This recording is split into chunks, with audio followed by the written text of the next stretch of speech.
The State Department has issued a worldwide alert for Americans traveling overseas. The alert reads, in part, due to the potential for terrorist attacks, demonstrations, or violent actions against U.S. citizens and interests, the Department of State advises U.S. citizens overseas to exercise increased caution. Sources tell CBS News the warning is a result of recent intelligence citing threats by ISIS against Pride events in parts of Europe. Pride Month begins in June. CBS News national security contributor Sam Vinograd joins us now. So, Sam, how significant is this warning? Well, Lana, the State Department's priority overseas is protecting Americans. The State Department has various ways to publicly warn Americans overseas about risks. They have travel advisories for particular countries, and they have this worldwide caution security alert system when there are more dispersed threats. Typically, these alerts do mean that there is specific or credible intelligence about a specific threat stream. We know that the alert issued on Friday references advising Americans to avoid places frequented by tourists and to stay alert when participating in Pride Month events around the world. Now, this State Department alert follows a public safety announcement by the FBI and DHS earlier this week that warned about the threat of foreign terrorist organization-inspired attacks here in the homeland. The FBI-DHS alert noted the historical record of foreign terrorist organizations like ISIS in inspiring attacks and encouraging supporters globally to attack LGBTQI events. Behind the scenes, I would imagine that there is more specific operational preparedness being done to protect Pride events and to get more granular detail about where there may be specific and credible intelligence related to this threat stream. Sam, let's turn to Capitol Hill because 3 top security officials testified before the Senate this week on threats ahead of the 2024 election. What are your takeaways?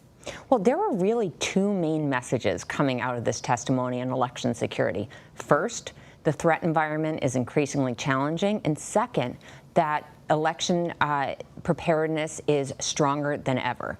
Officials testified about 3 particular threat vectors: cyberspace, foreign influence or disinformation, and physical security risks. They did name check Russia, China, and Iran as the most significant state-sponsored threats to our elections.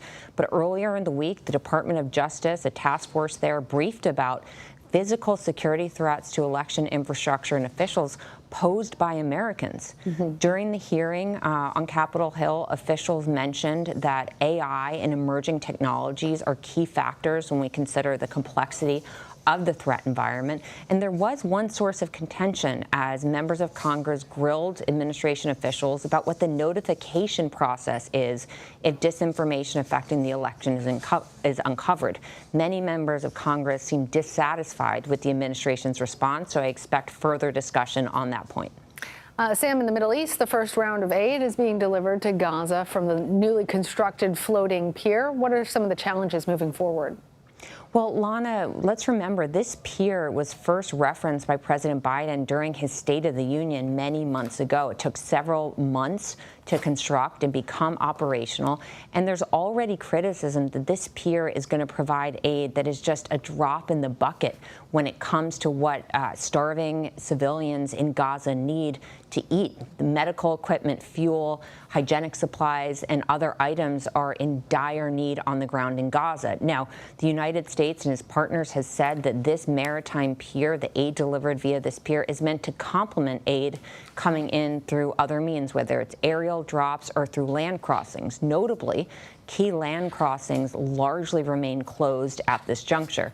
I should note, from a security standpoint, there are a lot of risks with this pier. Israel is inspecting goods when they're loaded in Cyprus, but the causeway, the pier, the port itself in Gaza, and even just the trucks with aid are vulnerable from a security perspective. The White House has said there are no U.S. troops on the ground in Gaza, but there are 2 naval carriers in the Mediterranean that could come to provide additional security if needed. Sam, we're officially out of time, but I really want to ask you about the Treasury Department this week sanctioning 2 commanders of the Sudanese paramilitary group RSF. Talk to us about the ongoing war in Sudan and something about the humanitarian situation there. Well, the civil war in Sudan has been ongoing for over a year.